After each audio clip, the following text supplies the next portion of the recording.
تا آج ہماری بہت سی ماں بہنیں جی ہیں مدرسم کہ مولانا صاحب تینے کچھ بنا دو. پوچھو کہا بات کہ ہمارے گڈوا کبا کیا تو ہمارے اوپر نگاہ نہیں اٹھت ہے.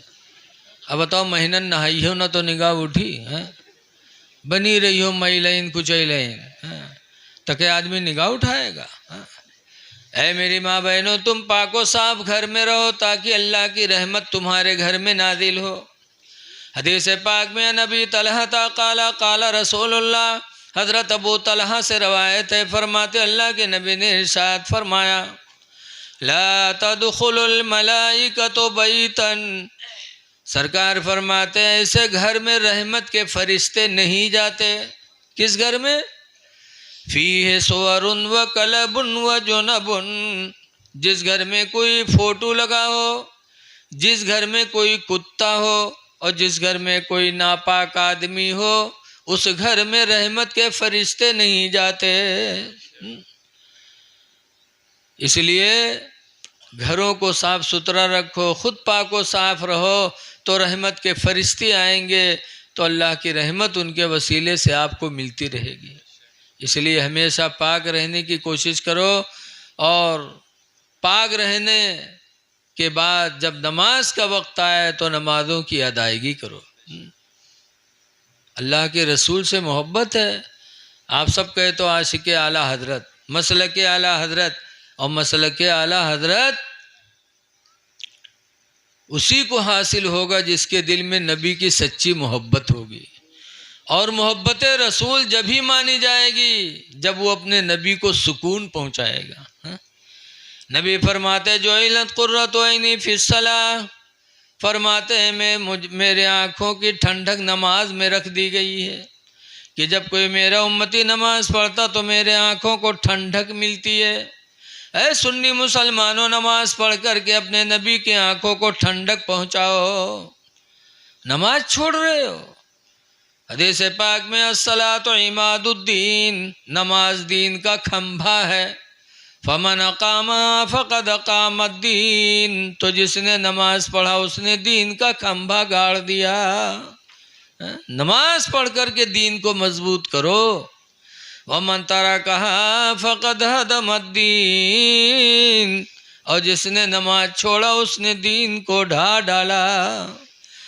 بے نمازی دین کو ڈھاتا ہے, میرے نبی فرماتے ہیں, اور نمازی دین کا کھمبا گاڑتا ہے. اس لیے لوگوں نماز پڑھو, خدا جانے کس وقت بلاوا جائے.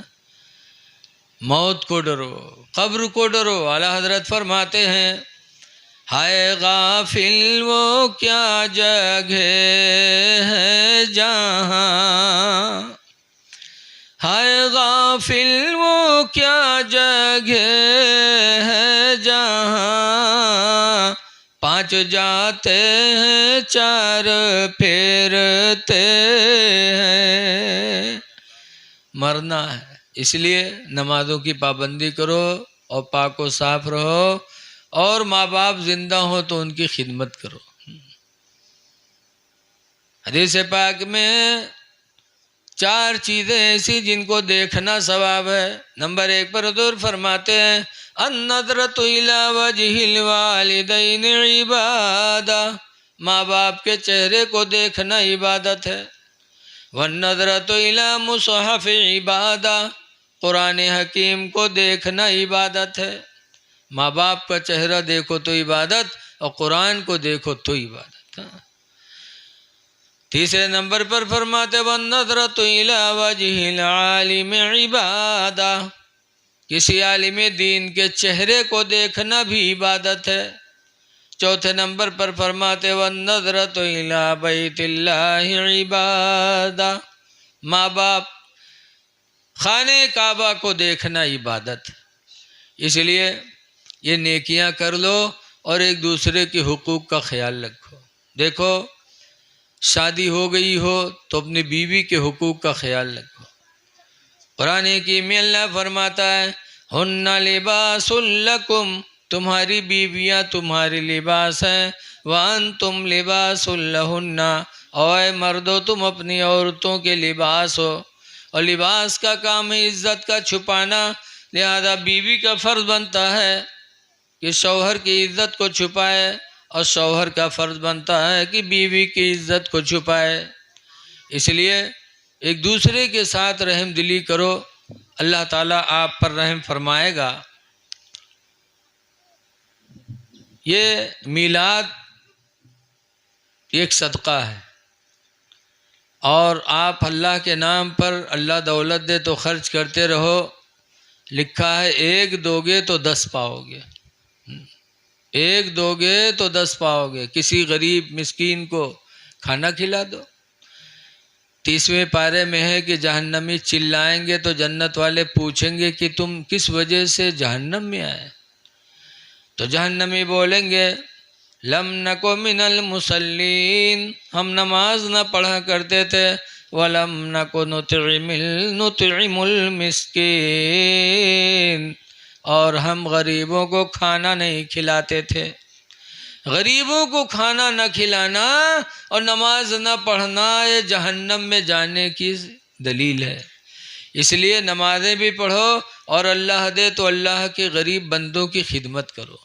اور غریب کوئی بھی ہو، چاہے ہندو ہو چاہے مسلمان ہو، اگر غریب ہے، بھوکا ہے اور سامنے آ جائے تو انسان سمجھ کر اس کی مدد کرو، اللہ تعالیٰ آپ سے راضی ہو جائے گا۔ ہمارے نبی نے بھی سب پر رحم کیا ہے، ہمارے بزرگوں نے بھی سب پر رحم کیا، لہذا ہم کو بھی سب پر رحم کرنا چاہیے، چاہے انسان ہو چاہے جانور ہو۔ سبکتگین ایک شکاری تھے، جنگل میں جاتے تھے، شکار کر کے لاتے تھے، زندگی گزرتی تھی۔ ایک دن شکار کرنے گئے تو دیکھا ایک ہرنی 2 بچوں کو بیٹھی دودھ پلا رہی ہے۔ سبکتگین نے تیر و کمان لے کے اس پر وار کیا تو ہرنی بھاگی بچوں کو لے کر کے، یہ پیچھا کیے، ہرنی کا ایک بچہ چھوٹ گیا، ایک ہی کو لے کر بھاگ گئی، تو سبکتگین نے اس بچے کو اٹھا لیا، کہا چلو ایک بچہ ہی صحیح۔ بچے کو پکڑ کر اپنے وطن آ رہے تھے، پھر کچھ دور جانے کے بعد کسی وجہ سے پیچھے سر گھمایا تو دیکھا کہ وہ ہرنی پیچھے پیچھے آ رہی ہے۔ تب سبکتگین کو سوچ پیدا ہوئی کہ ابھی تو یہ بھگی تھی اور میرے پیچھے پیچھے آ رہی ہے۔ پہلے اپنے جان بچانے کی فکر میں بھگی تھی، لیکن اس کی اولاد کو میں نے پکڑ لیا تو اب ہرنی کو اپنی جان کی فکر نہیں ہے، اب اپنی اولاد کی فکر میں میرے پیچھے پیچھے آ رہی ہے۔ پہلے جان بچانے کے لیے بھگی تھی، اب اولاد کی محبت میں اسے اب جان کی پرواہ نہیں، اپنی اولاد کی محبت ہے۔ تو سبکتگین کو ترس آیا کہ آج شام کو ہمارے بچے بھوکے سو جائیں، یہ تو مجھے گوارا ہے، لیکن ایک ماں کے دل کو اولاد کی جدائی کا غم دینا یہ گوارا نہیں۔ چھوڑ دیا ہرنی کا بچہ، کہا جاؤ۔ نہیں سوچا کہ ہرنی اپنی اولاد کی محبت میں تڑپے۔ سبکتگین نے چھوڑ دیا، ہرنی نے اپنے بچے کو گلے سے لگایا، جنگل چلی گئی۔ رات میں جب سبکتگین سوئے تو خواب میں اللہ کے رسول تشریف لائے، فرمایا سبکتگین تم نے ایک جانور پہ رحم کیا ہے، اللہ اس کے بدولت تمہیں وقت کا سلطان بنائے گا، اللہ تمہیں اس کے رحم دلی سے اللہ بادشاہت عطا کرے گا۔ خواب میں خوشخبری سنی، صبح اٹھے پورے بستی کے لوگ، یہ آواز ہوئی کہ اب ہمارا سلطان سبکتگین ہوگا۔ چند ہی دنوں میں سبکتگین کو اللہ تعالیٰ نے بادشاہت عطا فرما دی۔ تو اے لوگوں بے رحم نہ بنو، رحم کرو، اور رحم سب سے زیادہ اپنے ماں باپ پر کرو، اس لیے کہ انہوں نے تمہارے ساتھ بہت رحم کیا۔ سب سے زیادہ رحم دل انسان کو ماں باپ کے ساتھ ہونا چاہیے۔ سب کے ساتھ رحم کرو، لیکن ماں باپ نے تمہارے لیے کیا کیا ہے آپ سب جانتے ہو۔ اگر آپ ماں باپ کی خدمت کر کے اور ان کے منہ سے دعا حاصل کر لو گے تو مشکل سے مشکل چیز آپ کے لیے آسان ہو جائے گی۔ تاریخیں بہت ہیں۔ بمبئی مخدوم ماہم شریف میں مخدوم کی مزار ہے، ایسے زمانے میں پیدا ہوئے جس زمانے میں کوئی وہاں قرآن پڑھانے والا نہیں تھا، تو باہر جانے کے لیے اپنی ماں سے کہا، اماں نے کہا باہر نہیں جا سکتے، تو ماں کی خدمت کر کے سمندر کے کنارے جاتے تھے، دعا کرتے تھے اللہ کوئی قرآن پڑھانے والا بھیج دے، قرآن پڑھانے والا بھیج دے۔ ایک دن حضرت خضر آئے۔ خضر علیہ السلام، دیکھو 4 نبی اب بھی دنیا میں ہیں، 4 نبیوں کو موت نہیں آئی، اب بھی زندہ ہیں، ویسے ہی ہر نبی زندہ، لیکن 4 نبیوں کو موت آئی ہی نہیں ہے ابھی۔ ایک تو حضرت ادریس علیہ السلام اور دوسرے حضرت عیسیٰ علیہ السلام۔ یہ عیسیٰ علیہ السلام 4تھے آسمان پہ اور ادریس علیہ السلام جنت میں، یہ 2 نبیوں کو موت ابھی نہیں آئی۔ اور 2 نبی اور ہیں، حضرت الیاس علیہ السلام اور حضرت خضر علیہ السلام، یہ دونوں نبی ابھی دنیا میں ہیں، ان کو موت نہیں آئی۔ حضرت الیاس کے حکومت میں خشکی دی گئی ہے کہ خشکی کی وہ دیکھ بھال کرتے ہیں، اور حضرت خضر کو تری دریاؤں کے لیے ان کو سپرد کر دیا گیا۔ انہی میں سے حضرت خضر سمندر کے کنارے پہنچے، مخدوم سے پوچھا بیٹا روز یہاں آتے ہو؟ کہا آتا ہوں، کوئی قرآن پڑھانے والا نہیں، آتا ہوں دعا کرتا ہوں کہ اللہ مجھے کوئی قرآن پڑھانے والا دے دے۔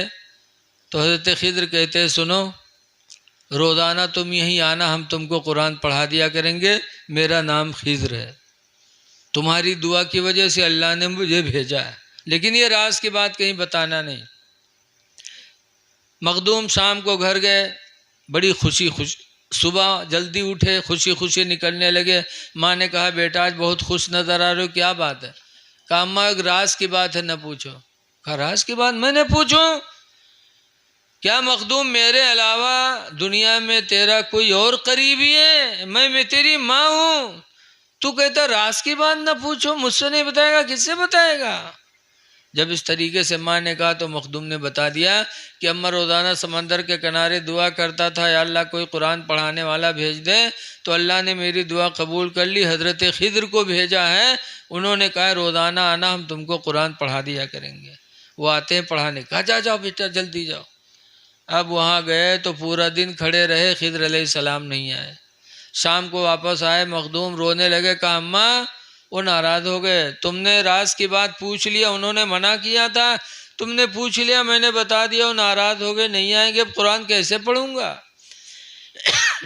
تو ان کی ماں نے کہا بیٹا کوئی بات نہیں، پابندی شاگرد کے ذمے، شاگردی کے ذمے پابندی کی، روزانہ درسگاہ میں جائے، استاذ کے ذمے پابندی نہیں، استاذ کو اختیار ہے، جب چاہے درسگاہ میں بیٹھے، جب چاہے نہ بیٹھے، تمہاری پابندی ہے بیٹا، جاؤ کل جانا۔ دوسرے دن گئے، پورا دن انتظار کیا، خضر نہیں آئے، پھر آئے رونے لگے، کہا اماں اب نہیں آئیں گے، وہ کیسے پڑھوں گا؟ مخدوم کی ماں کہتی بیٹا کوئی بات نہیں، پرسوں جانا، کل جانا۔ پھر تیسرے دن پھر گئے، پھر پورا دن انتظار کرتے رہے، خضر علیہ السلام نہیں آئے۔ تب آئے، مخدوم بہت روئے، کہا اماں آپ نے غضب کر دیا، اگر تم نہ پوچھی ہوتی تو خدا کی قسم میں راز کی بات نہیں بتاتی، وہ نہیں آئیں گے کیا کروں گا؟ ماں نے کہا بیٹا کل جانا۔ چوتھے دن بھی بھیجا، ادھر خضر کو ادھر مخدوم کو سمندر کے کنارے بھیجا، اور ادھر ان کی ماں نے وضو بنا کے 2 رکعت نماز پڑھ کے دعا مانگی کہ اللہ اگر میرے بیٹے مخدوم نے میری محبت میں راز کی بات بتا دیا تو نے خضر کو کیوں روک لیا؟ یا اللہ خضر کو بھیج دے، ورنہ بیٹا میرا مخدوم میرا نافرمان ہو جائے گا، پھر کبھی میری بات نہیں مانے گا، الہی بھیج دے۔ ان کی ماں نے ادھر دعا مانگی۔ ادھر جب مخدوم سمندر کے کنارے پہنچے تو دیکھا حضرت خضر پہلے ہی سے کھڑے انتظار کر رہے ہیں۔ گئے، حضرت خضر سے سلام کیا، خضر مسکرا کے کہتے بیٹا میں نے منع کیا تھا راز کی بات نہ بتانا، بتا دیا؟ کہا حضور اگر ماں نہ ہوتی تو خدا کی قسم میں نہ بتاتا، لیکن ماں کی محبت میں مجبور ہو گیا۔ تو خضر نے کہا تھا بیٹا اگر تو نے ماں کی محبت میں بتایا ہے تو یہ بھی سن لے کہ تیری ماں کی دعا خدا نے قبول بھی کر لی ہے۔ آج اللہ نے مجھے بھیجا ہے کہ جاؤ خضر تمہیں روزانہ نہیں جانا ہے، آج جا کر کے مخدوم کو اپنے سینے سے لگا کے حافظ قرآن بنا دو۔ خضر نے مخدوم ماہم کو سینے سے لگایا اور پورا قرآن سینے میں اڑیل دیا۔ خوشی خوشی آئے، ماں کے قدموں کو بوسہ دیا، کہا ماں مبارک ہو تمہاری دعاؤں کے طفیل، آج خضر نے پورا قرآن میرے سینے میں محفوظ کر دیا۔ پتہ چلا کہ ماں باپ کی دعائیں رنگ لاتی ہیں، اس لیے لوگوں ماں باپ کو خوش رکھو، ان کے منہ سے کبھی دعا نکل گئی تو دنیا بھی کامیاب، آخرت بھی کامیاب۔ دعا ہے کہ اللہ تعالیٰ اس عقیقے کی محفل کو قبول فرمائے، اور ہمارے جمال الدین بھائی اور آپ سب کی روزی میں اللہ خوب برکت عطا فرمائے۔